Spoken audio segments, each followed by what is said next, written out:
Hujarogwa mlimwengu, usitafute sababu. Hiyo ni fimbo ya Mungu ya kushikisha adabu. Fatuma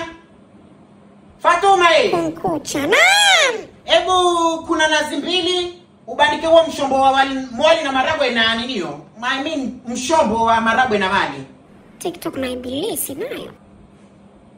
Wasemaje? Nani ku TikTok? Ebu rudia ulichokisema mwanaharamu wewe mbwa ibilisi au dhubilani mina shetani rajimu. Shandara upeto na umari. Mbwa mmoja na sio 11 wewe. Yaani mwanangu kukwambia ubandikie huo mshombo ilikuwa mimi ni ibilisi. Taka nisikilize kwa makini wewe Sharete.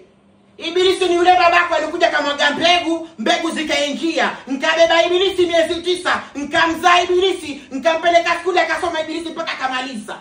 Sasa huyu ibilisi asajua mkoko mtamu, asajua mkoko mrefu, ndiye aniambia mimi ni ibilisi. Mbwa mmoja wewe. Sharete wa kike wewe. Ibilisi wewe na watu wako msambweni. Nyodimo wa shorimo. Huambiwi chochote kwa msana utakufanya kati umeanzaje wewe.